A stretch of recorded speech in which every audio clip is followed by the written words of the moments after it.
जय हिंद, वंदे मातरम। स्वागत है आप सभी का फ्री एग्जाम यूट्यूब चैनल पर। दोस्तों, अगर आप उत्तर प्रदेश होमगार्ड की परीक्षा देने वाले हैं तो 1000 प्रश्नों की श्रृंखला में आज दूसरा प्रैक्टिस सेट होने वाला है। कल की वीडियो में हमने पहला प्रैक्टिस सेट कंप्लीट करवा दिया था। अगर आपने वो वीडियो अब तक नहीं देखी है तो प्लेलिस्ट हमने बना दिया है, जाकर के जरूर देखें, निश्चित ही बहुत ही फायदा होगा।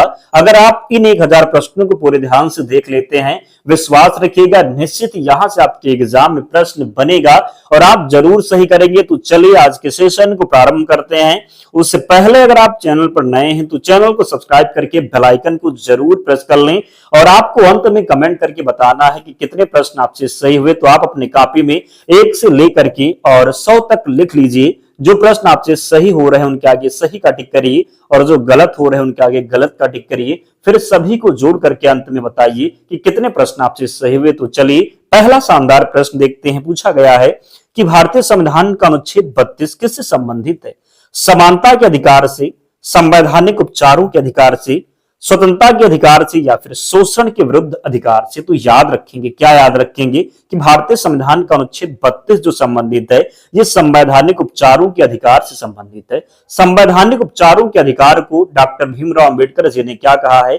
तो संविधान की आत्मा कहा है। क्या कहा है? तो संविधान की आत्मा कहा। याद रखेंगे, प्रश्न पूछा जाता है कि किस अनुच्छेद को डॉक्टर भीमराव अंबेडकर ने संविधान की आत्मा कहा है? तो अनुच्छेद 32 हो जाएगा। कई बार प्रश्न पूछा गया है तो जरूर याद रखेंगे, गलती नहीं करेंगे। दूसरा प्रश्न है, नीति आयोग की स्थापना किस वर्ष हुई?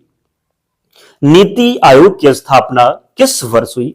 2012, 2013, 2014 या फिर 15 में? आपको पता है कि नीति आयोग की स्थापना हुई 2015 में।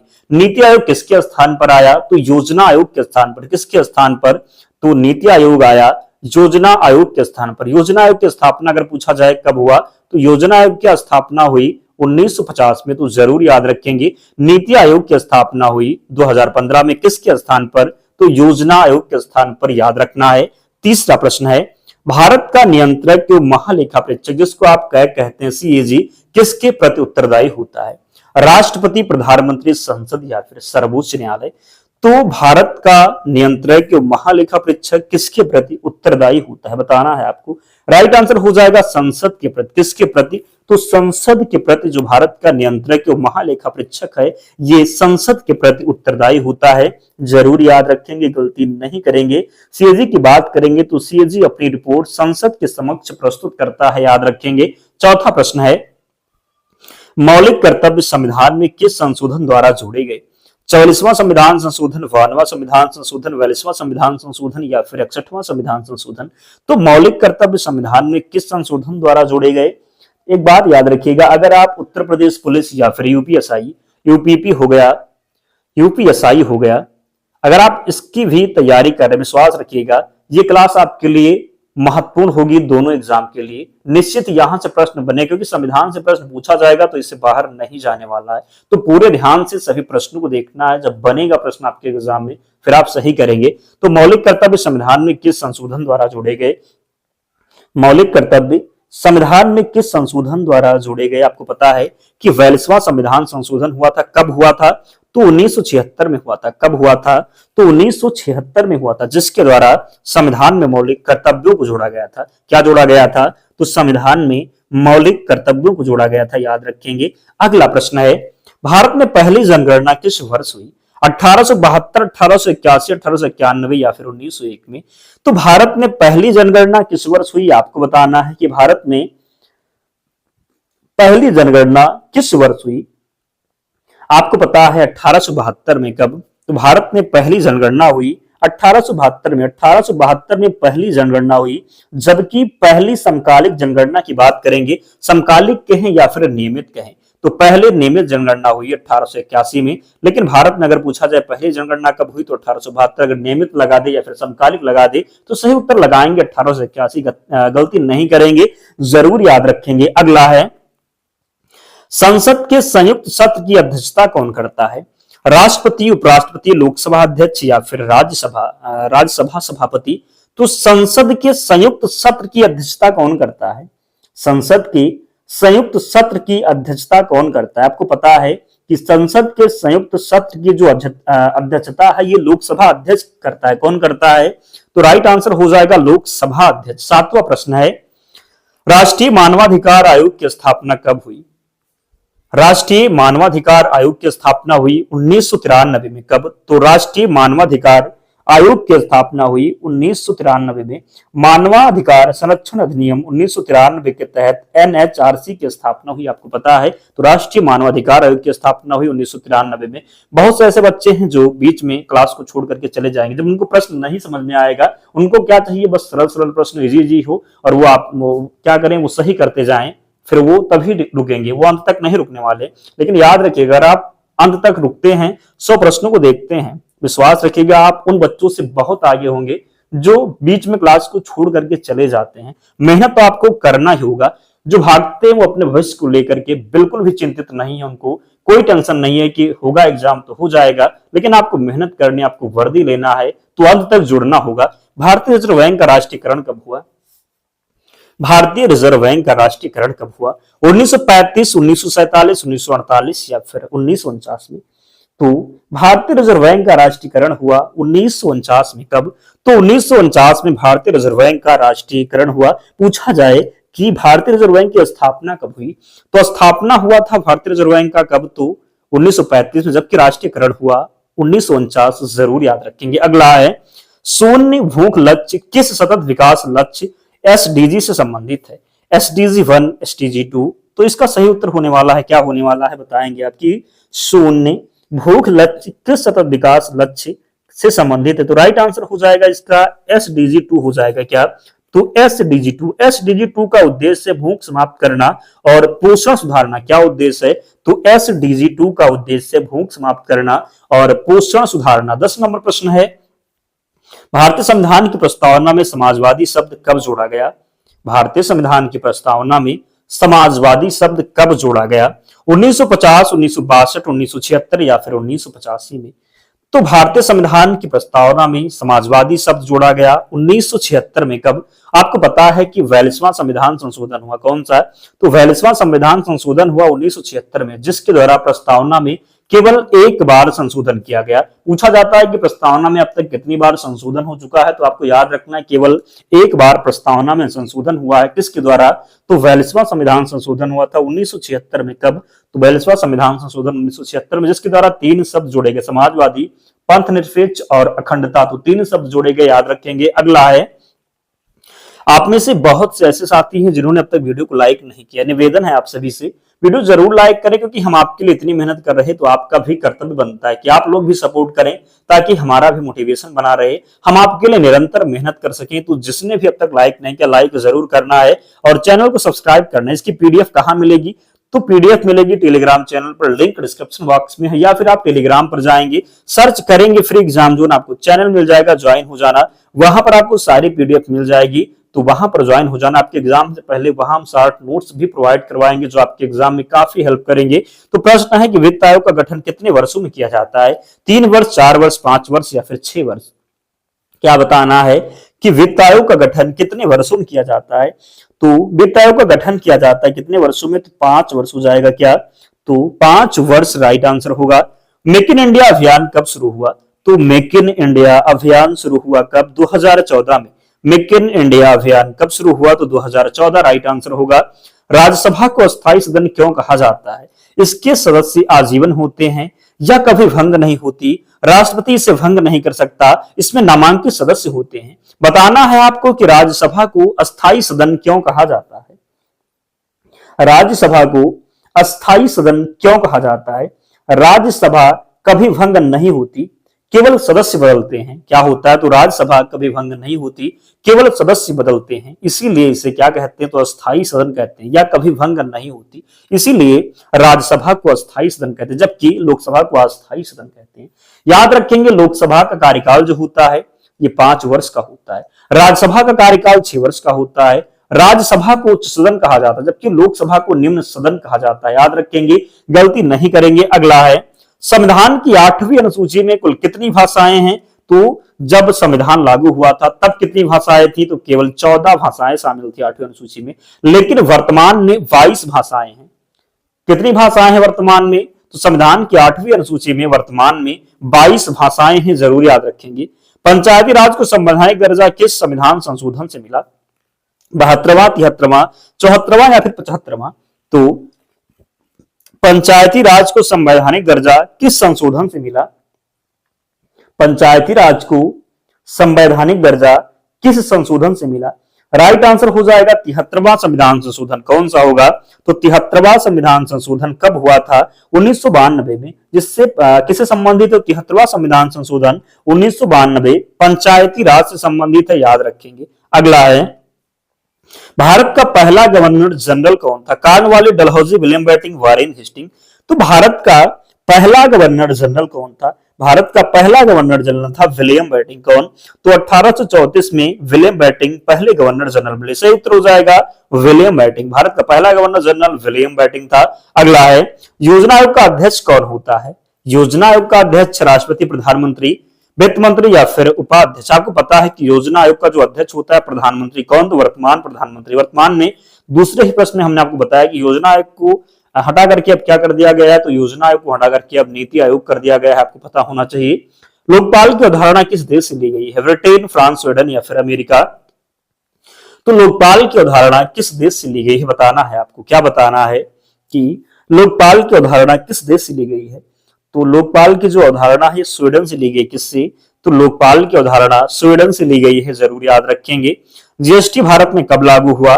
तो जीएसटी भारत में कब लागू हुआ? कई बार प्रश्न पूछा जाता है कि जीएसटी भारत में कब लागू हुआ। जीएसटी भारत में लागू हुआ 1 जुलाई 2017 से। कब? तो जीएसटी भारत में लागू हुआ 1 जुलाई 2017, जरूर याद रखेंगे। संविधान सभा के अस्थायी अध्यक्ष कौन थे? संविधान सभा के अस्थायी अध्यक्ष डॉक्टर राजेंद्र प्रसाद, पंडित जवाहरलाल नेहरू, सच्चिदानंद सिन्हा, डॉक्टर भीमराव अंबेडकर। तो संविधान सभा के अस्थायी अध्यक्ष कौन थे? संविधान सभा के अस्थायी अध्यक्ष थे डॉक्टर सच्चिदानंद सिन्हा। कौन?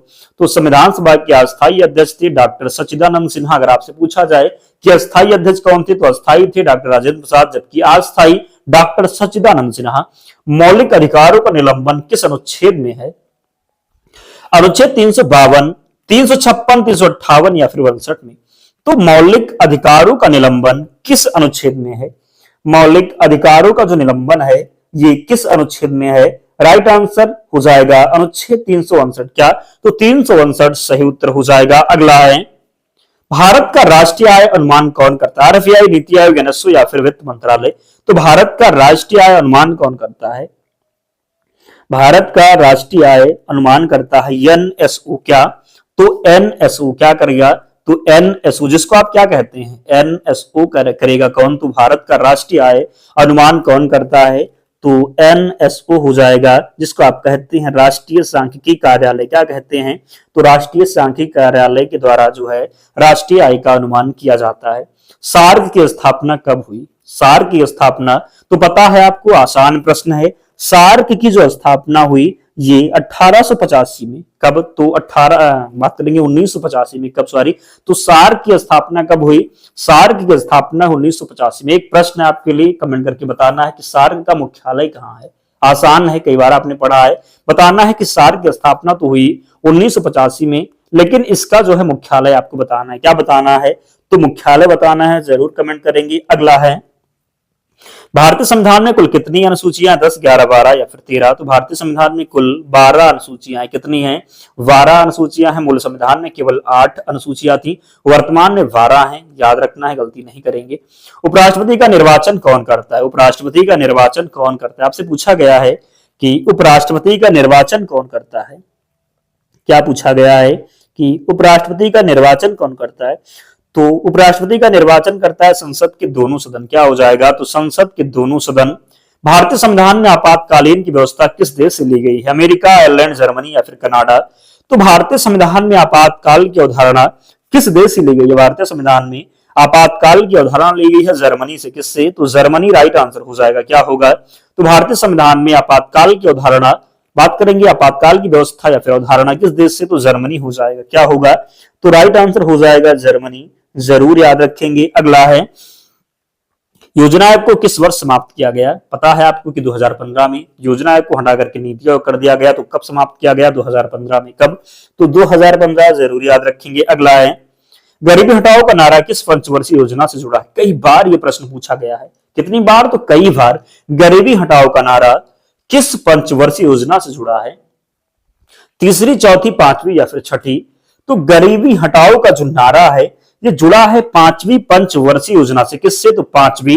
भारत के राष्ट्रपति पर महाभियोग किस आधार पर लगाया जा सकता है?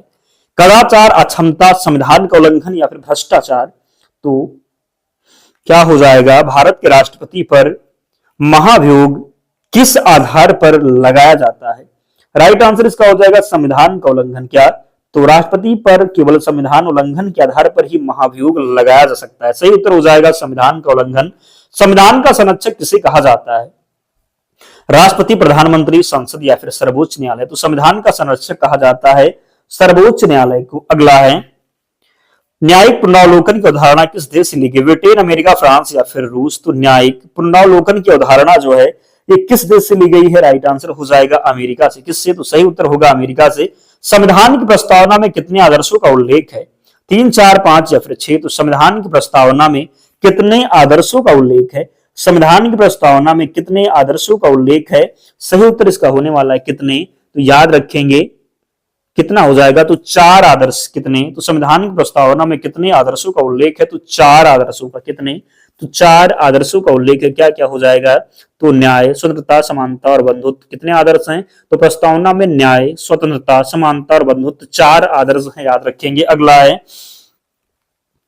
लोकसभा के सदस्यों की अधिकतम संख्या कितनी हो सकती है? 540, 545, 550 या फिर 52? तो लोकसभा के सदस्यों की अधिकतम संख्या कितनी हो सकती है?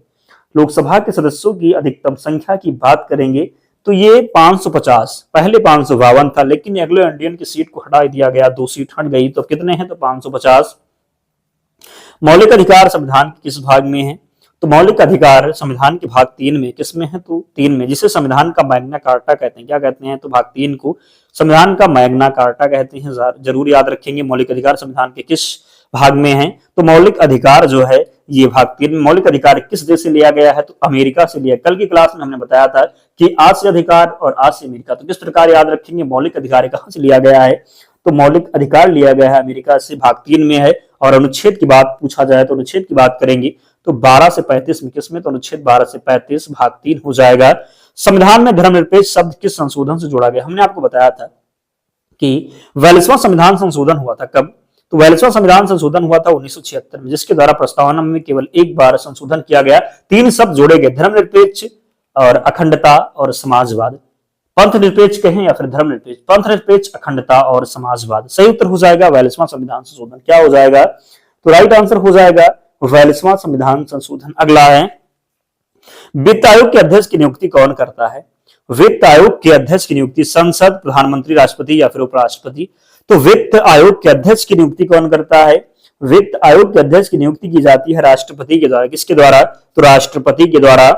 भारत में पहला आम चुनाव कब हुआ? 1951-52 में। कब? तो भारत में पहला आम चुनाव हुआ 1951-52 में। अगला है, राज्यपाल की नियुक्ति कौन करता है? आसान प्रश्न है, बिल्कुल टाइम नहीं लेंगे। राज्यपाल की नियुक्ति कौन करता है? तो राज्यपाल की नियुक्ति की जाती है किसके द्वारा? सही उत्तर हो जाएगा राष्ट्रपति के द्वारा। किसके द्वारा? तो राष्ट्रपति के द्वारा। किस अनुच्छेद के अंतर्गत राष्ट्रपति शासन लगाया जाता है? किस अनुच्छेद के अंतर्गत राष्ट्रपति शासन लगाया जाता है?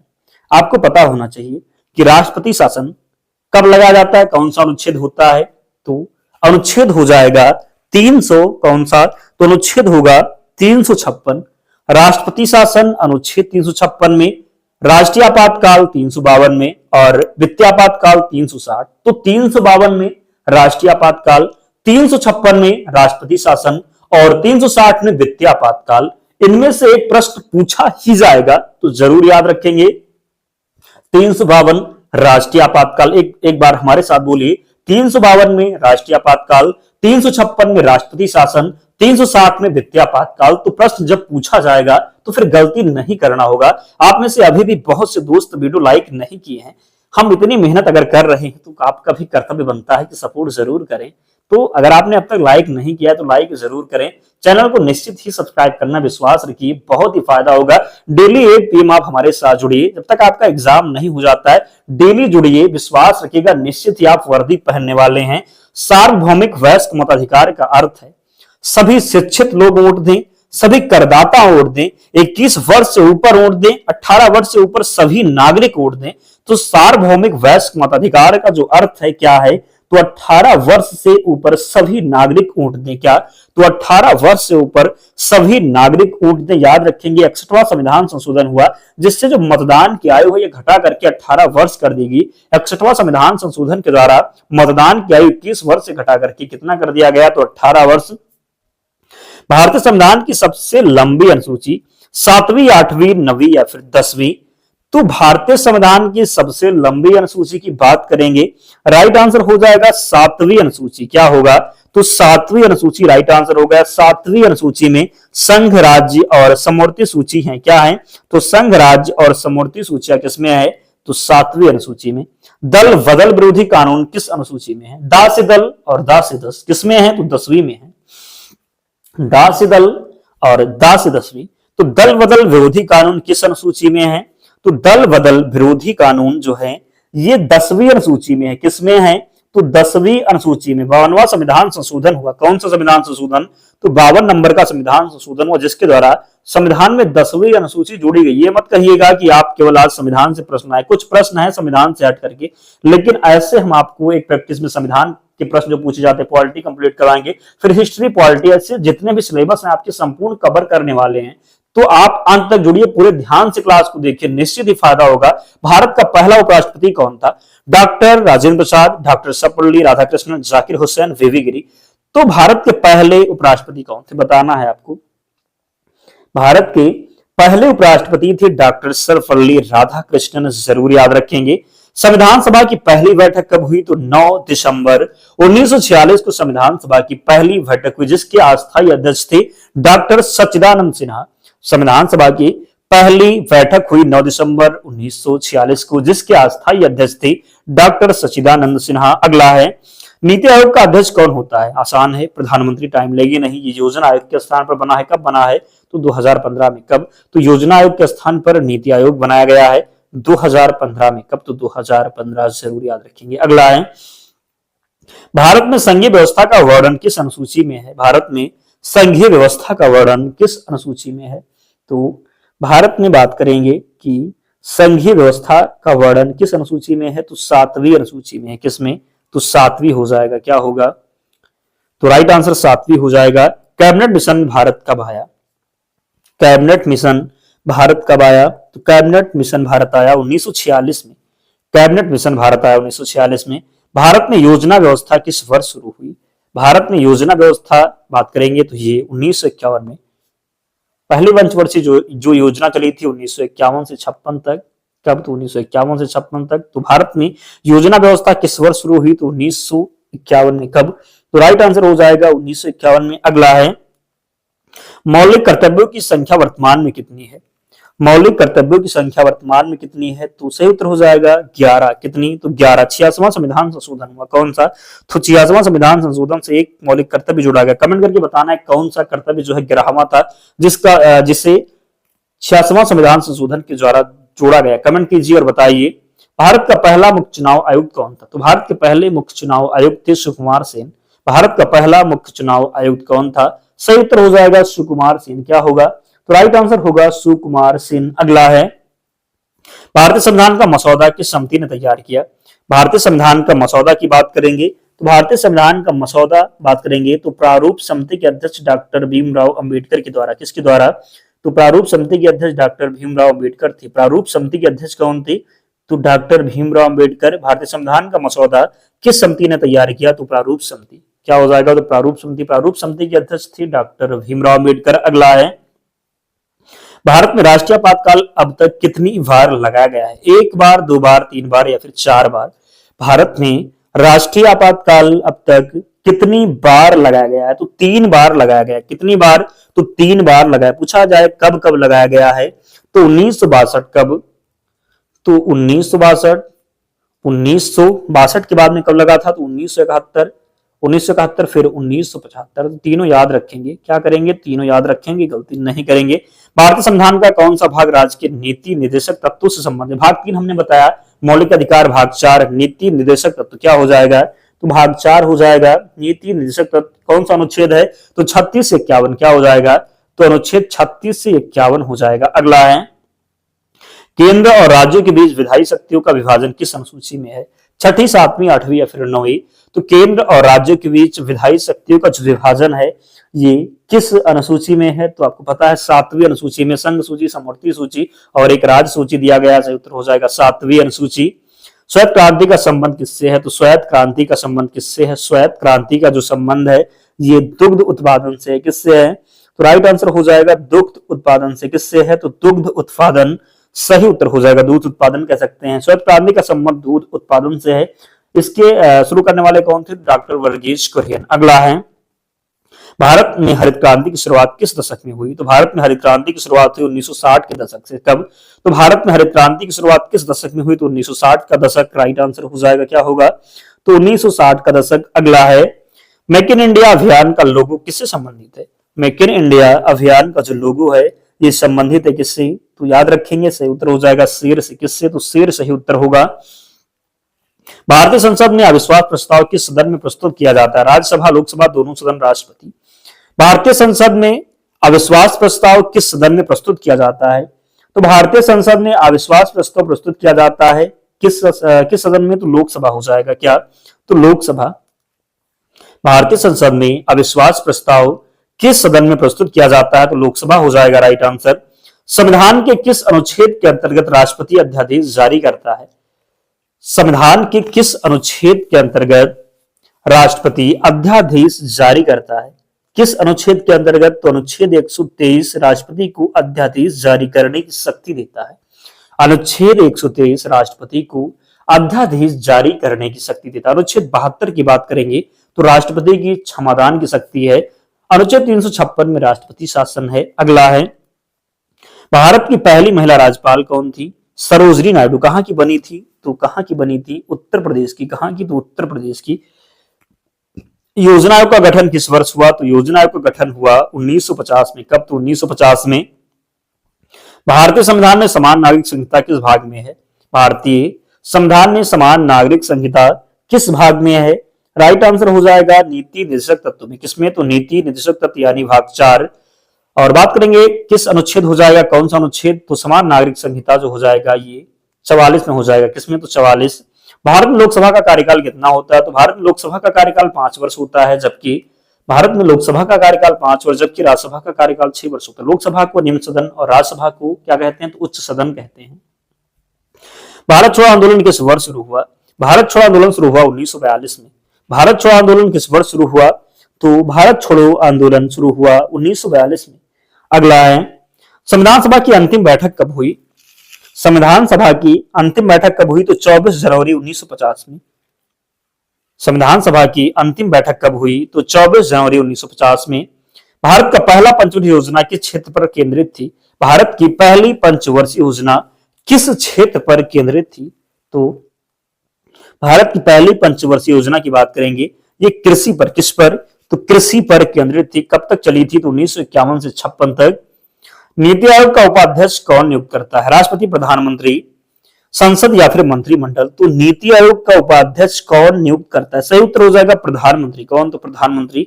भारतीय संविधान में न्यायपालिका की स्वतंत्रता किस देश से ली गई? न्यायपालिका की स्वतंत्रता किस देश से ली गई है? भारतीय संविधान में न्यायपालिका की स्वतंत्रता की बात करेंगे तो ये किस देश से ली गई है? तो ये किससे? तो अमेरिका से। किससे? तो अमेरिका राइट आंसर होगा। ब्लू रेवोल्यूशन किससे संबंधित? तेल उत्पादन, मत्स्य उत्पादन, दुग्ध उत्पादन या फिर कपास उत्पादन?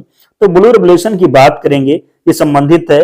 ब्लू रेवोल्यूशन का संबंध है मत्स्य उत्पादन से। किससे है? तो मत्स्य उत्पादन से। किससे? तो मत्स्य उत्पादन। भारतीय संविधान में नागरिकता किस भाग में है? भाग 1, भाग 4, भाग 2 या फिर भाग 4? तो बात करेंगे कि भारतीय संविधान में नागरिकता किस भाग में वर्णित है? नागरिकता की बात करेंगे तो नागरिकता जो है ये किस भाग में वर्णित है? नागरिकता अनुच्छेद हो जाएगा 5 से 11 और भाग 2 हो जाएगा क्या? तो भाग 2 हो जाएगा और अनुच्छेद 5 से 11। अनुच्छेद 5 से 11 और भाग 2 हो जाएगा जिसमें नागरिकता का वर्णन किया गया है। संसद का उच्च सदन, कई बार हमने बताया राज्यसभा, संसद का उच्च सदन राज्यसभा, निम्न सदन हो जाएगा क्या, तो निम्न सदन लोकसभा।